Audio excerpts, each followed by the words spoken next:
I remember exactly where I was standing when my dad said it.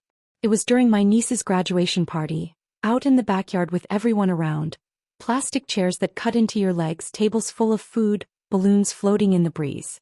Laughter echoed under the early evening sun. We were all there to celebrate her full ride to Northwestern. My father, Frank, stood up in his khaki shorts and worn veteran's cap, raised his drink and gave one of his usual toasts, going on about how far the Carter family name had come. He always talked like that, like the Carter name meant something grand, like we were some big legacy and not just ordinary folks in a modest Denver suburb who bring too much potato salad to every gathering. I walked over with a plate in hand, smiling. That's what I do in this family. I smile, nod, play the part of the black sheep who stays quiet and doesn't rock the boat. My son Mason was next to me, half hidden in his hoodie, polite and silent, like he wished he could just disappear. And even though I was genuinely happy for my niece, I couldn't stop thinking. Mason was just as smart. Smarter maybe. He'd just been accepted to 3 strong universities, all on his own, juggling school, a part-time job and taking care of my mom during her chemo treatments. No tutors, no SAT prep courses. Just grit. And me. So I leaned in, trying to sound casual, and said, "Hey Dad, does Mason get a share of the college fund too?" Frank didn't even bother to lift his eyes from his plate. He just shook his head and muttered, "Why waste it on him? He's from a broken home." And something inside me, something that had been hanging on for 17 years, snapped right there. Not because I hadn't heard worse. I had. Not because Mason hadn't been left out before. He had. But it was the way he said it, so offhand, like it was just common knowledge, something written in a textbook. I didn't argue. I didn't call him out. I just smiled, said nothing, and swallowed the fire burning in my chest. What he didn't know, what none of them knew, was that Mason had been working on a speech. A valedictorian speech. He hadn't told me or anyone what he planned to say, just kept writing in his room, quiet like always. And when the moment came, when he stepped up to that microphone in his cap and gown, his hands trembling just slightly, I knew something big was about to happen. I just didn't know how big. And when he finished, when he said that final line, I turned and looked at my father. Even Frank Carter, the man who once told me I'd embarrassed the family by getting divorced, stood up, not clapping, just stunned. But before I tell you what Mason said, you need to understand something first.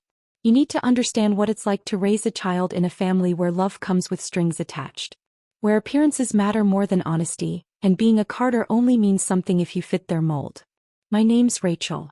I'm a single mom, a librarian, a daughter who never quite measured up in her father's eyes. And this is the story of how my son, the quiet one, the one they always underestimated, did something that no one expected. Not even me. It's about what he said on that stage, and why that one moment changed everything. But this doesn't start at that graduation party. It doesn't even start with Mason getting those college letters. It begins 17 years earlier in a cramped hospital room, where I held him with one hand and signed my divorce papers with the other. Mason came into this world during the worst stretch of my life. My marriage had fallen apart faster than I could have imagined. My ex-husband, Eric, cheated while I was pregnant. He moved out 2 months before Mason was born and hasn't been much more than a ghost since. He sends birthday texts sometimes. Nothing more. My family didn't take the news well. My mom cried more over my divorce than when she lost her own sister. My brother and sister, Stephanie and Mark, barely spoke to me for months. And my dad? Frank just said one thing I'll never forget. "Well, you made your bed." Maybe I did. But I made another one too for Mason. And I made sure it was warm and safe and filled with bedtime stories. Because from the moment he opened his eyes, that boy became my everything. We didn't have much. I worked as a librarian, not exactly rolling in money, but I loved what I did. I'd take Mason with me after school and he'd sit in the kids' corner devouring book after book. By the time he was 8, he was reading at a 10th grade level. At 10, he was writing short stories that made me cry. Not just because they were well written, but because they were full of emotion. And that emotion came from a boy who barely spoke, never complained, and felt everything so deeply. He never asked for much. He didn't care about brand names. He didn't wonder why we never went on vacations like his cousins did. And he never said a word about how the family treated him differently, though I saw it. I saw how Stephanie and Mark's kids always sat at the adult table while Mason, at 14, was still eating with the little ones. I saw how their kids got gift cards and gadgets at Christmas and Mason got socks. One year, Frank forgot to even put his name on a stocking. Mason never let it show. But I saw it. I saw all of it. You could see it in the little things. The way Mason folded his napkin 3 times before taking a bite. How he always waited for everyone else to speak before he'd say a word. The way he kept that worn-out journal tucked in his back pocket, scribbling down thoughts he didn't feel safe enough to say out loud. There were times I wanted to grab my whole family by the shoulders and shake them, make them look at him and really see him. See how remarkable he was. But I didn't. I kept quiet like always, hoping that maybe if I stayed small enough long enough, they'd eventually see what I saw. Spoiler alert, they never did. The only one who truly saw Mason for who he was my mom, Elaine. She used to sit with him just listening, calling him her little professor. Even in her last year, when chemo left her exhausted and frail, her eyes would light up the second Mason walked into the room. She used to tell me he reminded her of me. Before life got so loud, before I learned how to shrink myself just to fit into this family's narrow little mold. When she passed, Mason was 15. He didn't shed a tear in front of anyone. But that night, when I opened her Bible, I found one of his poems folded between the pages. The title, The Last Woman Who Saw Me. That line hit me like a punch to the chest. After she was gone, it was just the two of us, me and Mason, trying to carve out a place in a family that treated us like background characters in a story they thought belonged to them. And still, through all of that, being overlooked, undervalued, ignored, he never lashed out. He studied harder. He helped around the house. He kept writing. And when senior year rolled around, he applied to every college on his own, never asking me for a cent. He got into all of them. So when my father said, "Why waste it on him?" I just smiled. But it wasn't a smile of surrender. It was a promise. Because what they didn't see, what they refused to see, was that my son was about to show them exactly who he was. And deep down I knew, when that moment came, they'd remember it for the rest of their lives. You see, some moments don't just sting, they stain. They leave a mark that clings to your skin, your voice, your thoughts. You carry them like shadows for years. That afternoon in Frank's backyard, when he dismissed Mason's entire future with a few lazy words, was one of those moments. Why waste it on him? He's from a broken home. He didn't even say it in anger. He said it like you'd mention the weather. Like Mason's worth had already been decided, less by default. I looked at my boy. He'd stopped mid-bite, his fork hovering over a paper plate stacked with ribs and potato salad. He didn't say a word, didn't cry. Just lowered his eyes and kept eating, slower this time. And all I could think about was flipping my father's drink right into his lap. I wanted to stand up and shout, "You don't know him." But I didn't. Because I've learned that in this family, defending yourself just gives them another excuse to shut you out. So I stayed in that plastic folding chair, silent, smiling, and burning. Later that night, I found Mason at his desk, typing. I leaned against the doorway and asked gently, "How are you feeling?" He didn't look up. Just said, "Fine." Then a pause. "Do you think it's true?" That question, God, it cut deeper than anything Frank had said. I walked over and sat on the edge of his bed. Took a deep breath. "No, baby," I told him. "What's broken is how they see the world. Not you." He nodded, but I could see it, that flicker of doubt behind his eyes, already tucking that moment away. Another scar in the notebook of things he'd never say aloud. And from that point on, something shifted. He worked harder, slept less. Mason had always been smart, but now he was relentless. Every scholarship, every contest, every extra assignment. He chased them like he needed them to breathe. And honestly, I started to worry. It felt like he was running from something, not towards something. One afternoon, I came home early from work. I was putting my bag down when I heard it. Quiet sobs behind the closed bathroom door. He was crying. Not loud, not desperate. Just soft, choked, like he was trying to hold it all in. I stood there frozen. I didn't knock. I couldn't.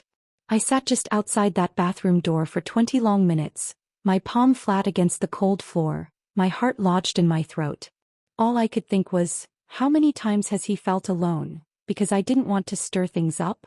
But slowly something began to shift. Mason started writing again, not for school, not for grades, but for himself. He stayed after class to talk with his English teacher, who later pulled me aside and said, "Mason's not just smart. He matters. His words, they carry weight." That stuck with me. Then one night over dinner he looked up and said, "They picked me." I blinked. "Picked you for what?" He shrugged. "Valedictorian." I dropped my fork. Not because I was shocked he'd earned it, but because I knew exactly what that moment meant. It wasn't just about a title or honor. It was about a stage. A microphone. A room full of people who had spent 17 years treating him like he didn't belong. I asked, "So what are you going to say?" And Mason gave me this quiet smile, the kind that never quite reaches his eyes. "I'm not sure yet," he said. "But I want them to really hear me." And right then everything changed. This wasn't about Frank anymore. It wasn't even about college funds. It was about Mason finally claiming his voice in a room that had ignored it since the day he was born. In the days leading up to graduation I kept thinking maybe someone from the family would call. Maybe someone would say, "Congratulations," or at least pretend to care. But no one did. Stephanie posted a photo of her daughter's prom dress. Mark uploaded a picture of the new grill he bought. Not a single mention of Mason. Not one. But you know what? Mason wasn't doing it for them anymore. He had stopped chasing their approval. He was writing something bigger now. Something that, whatever it was, I could tell it meant everything to him. He never let me read it, but I saw the way he worked. The way he'd sit there whispering lines under his breath, crossing things out, starting over, building something. Something sharp. Something honest. It wasn't going to be polite. It was going to be the truth. Let them hear you, I thought. And the days before graduation started to feel strange. Not bad. Just still.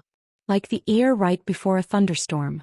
Mason moved with this quiet intensity. Not nervous, not jittery. Just calm in a way that felt loaded.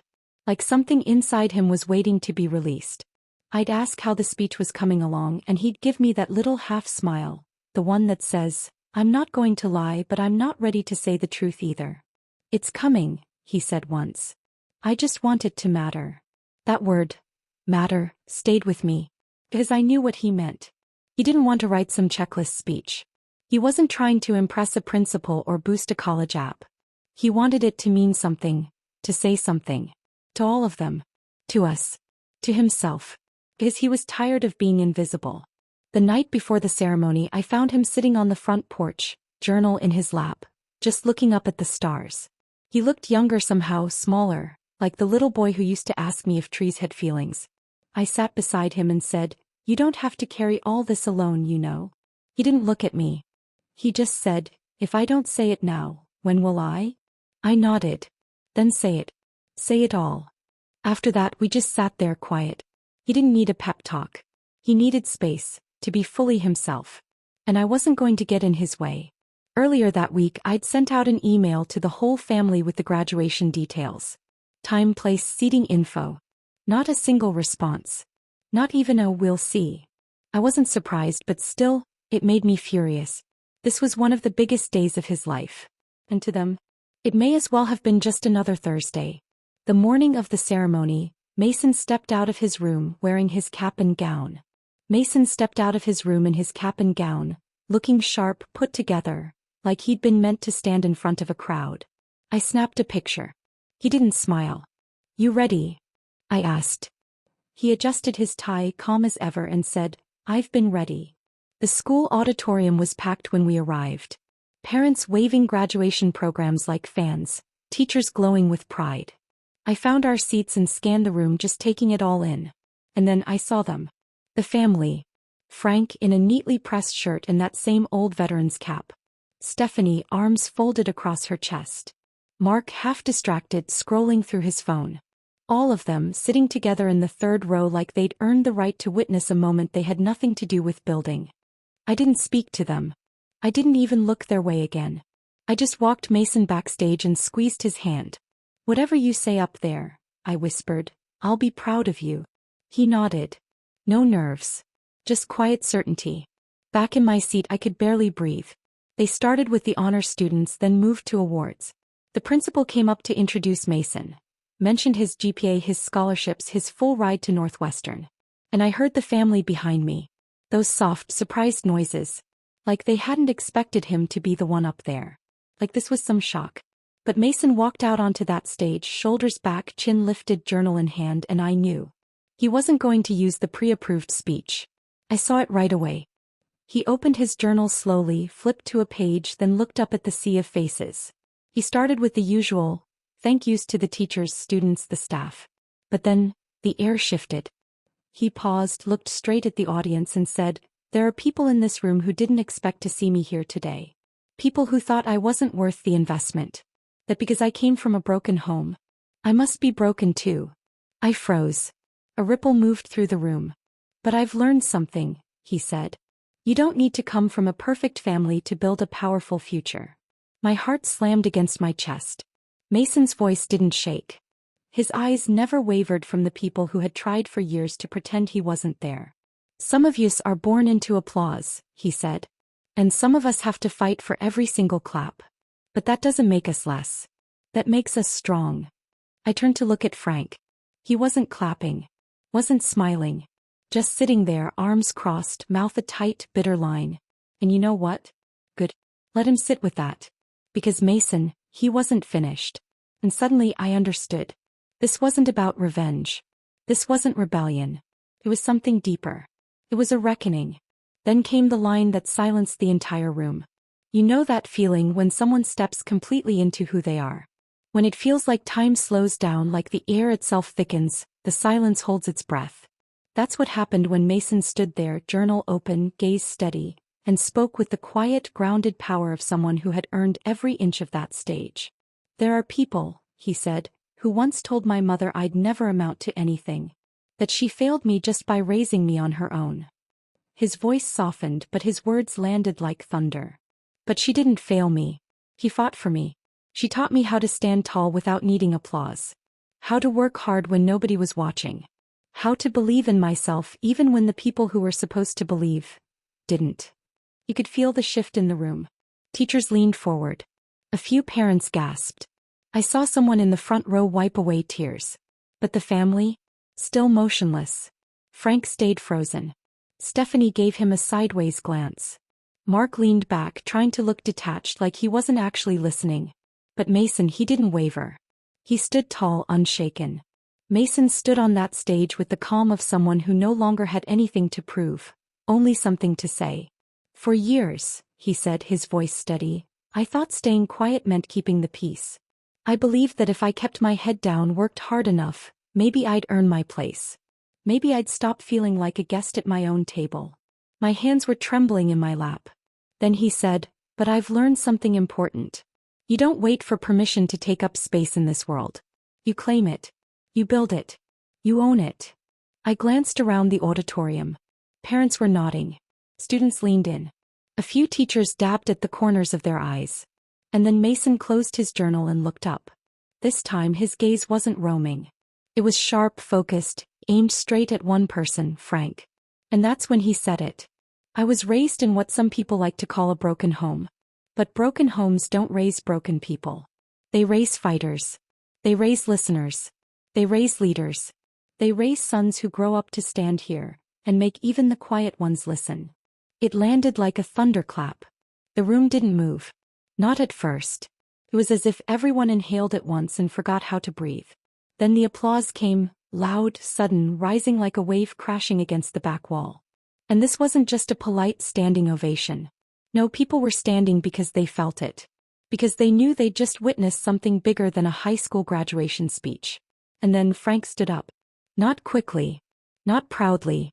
He rose slowly, like he wasn't quite sure why his body had moved. For a second, just the briefest flicker. Something shifted in his face. Not a smile. Not tears. Just a flash of something real. Maybe surprise, maybe guilt, maybe the beginning of regret. But not pride. Not yet. And the truth? Mason didn't need his pride. He'd already won. After the ceremony, Mason and I walked to the car together. I expected him to be buzzing, energized, triumphant. But he was quiet. Calm. Like a storm had passed through and left the sky scrubbed clean. You okay? I asked gently. He nodded. Yeah, he said. I didn't do it to hurt him. I know, I said. You did it to heal you. He smiled just a little. And maybe, just maybe, someone in that crowd needed to hear what he said. That idea, that someone out there might have needed his words. That's who Mason is. That's who he's always been. Not angry. Not bitter. Just brave. Later that night I got a text from Frank. Just 3 words. He surprised me. I stared at it for a long time. No apology. No ownership of the words he'd thrown at Mason all those months ago. But you know what? I didn't need one. Mason had already said everything that needed to be said, and the world had listened. You'd think after a moment like that, after your son stands up and delivers a truth so loud it shakes the room, that things would change. That people would finally see. But they didn't. Not right away at least. Frank didn't call me. He didn't come up to us after the ceremony. He didn't hug Mason. He didn't say, "I'm proud of you," or, "I was wrong." That would have required more humility than I think he's ever had. But what he did do was send that text. He surprised me. No punctuation. No warmth. But for Frank Carter that was something. A crack in the wall. Not an apology maybe, but maybe a beginning. So I didn't reply. Because this story, it was never really about him. That night, Mason and I sat on the living room floor with takeout containers spread between us, watching a grainy Instagram video of his speech someone had uploaded. Caption read, "Best grad speech I've ever heard. This kid's going places." It already had thousands of views. I turned to him and said, "That's your legacy now." He shrugged. "It was just a speech." "No," I said. "It was a statement." He didn't say anything right away. Then after a beat he said quietly, "I didn't do it for him, you know. Or for them." "I know. I did it for us," Mason said, his voice soft but certain. "For the version of me who thought he had to shrink to fit into this family." And that's when it hit me. This whole story began with me trying to shield my son from feeling small. But in the end it was Mason who taught me what it means to feel whole. For years I'd kept my head down, desperate for some sign of acceptance. I tiptoed around my father's pride, tried not to bring shame on the family, tried not to make life any harder for Mason than it already was. I thought if I just stayed quiet, stayed small, they'd eventually make room for us. But the truth is, Mason never wanted a seat at their table. He built his own. And after graduation something shifted between us. There was a stillness in him. A kind of grounded confidence I'd never seen before. Like a storm had rolled through his life and left behind something stronger. He packed for college with a quiet joy, not a hint of fear. Said goodbye to his childhood bedroom like he was closing a chapter. Not losing something but choosing what came next. He wasn't running away from the family that had ignored him for so long. He was walking straight toward the life he'd created, one step, one word, one choice at a time. Me. I stopped waiting. I stopped sending family photos they never asked for. I stopped hoping Frank would wake up one day and finally see me as a daughter worth being proud of. I stopped trying to explain Mason's brilliance to people too proud, or too blind, to notice. Because now, I don't need them to see it. The world already does. A few months into Mason's first semester he called me from his dorm room. "Guess what?" he said. "I just won the freshman writing award." I grinned so hard my cheeks hurt. "Of course you did," I said. "What was it for?" There was a pause. Then he said, "It was an essay, about being raised by a woman who told me I was enough, before anyone else ever did." And right there, standing in the middle of the grocery store between the apples and the peanut butter, I broke down crying. Because that right there is the real ending of this story. Not revenge. Not validation. Not even pride. But love. The kind of love that's steady and quiet and refuses to quit even when the world tells you to. The kind that raises a boy into a man who knows his worth so deeply no rejection could shake it. The kind that didn't come from money or legacy, it came from belief. So if anyone's ever told you that your family makes you less, if someone tried to define you by your past, by your pain, by your scars, remember this. Broken homes don't raise broken people. They raise warriors. They raise writers. They raise sons like Mason. And mothers like me. If this story meant something to you, if it reminded you of your own journey or someone you love, don't keep it to yourself. Like the video. Share it with someone who needs to hear it. Leave a comment. Tell me your story. I'd love to listen. Because every voice matters. And when we speak our truth, we don't just heal. We help others feel a little less alone. And if you want more stories like this, real, raw, and honest, hit that subscribe button and join our little community. Because around here we don't believe in broken people. We believe in comeback stories. Thanks for watching. I'm really glad you were here.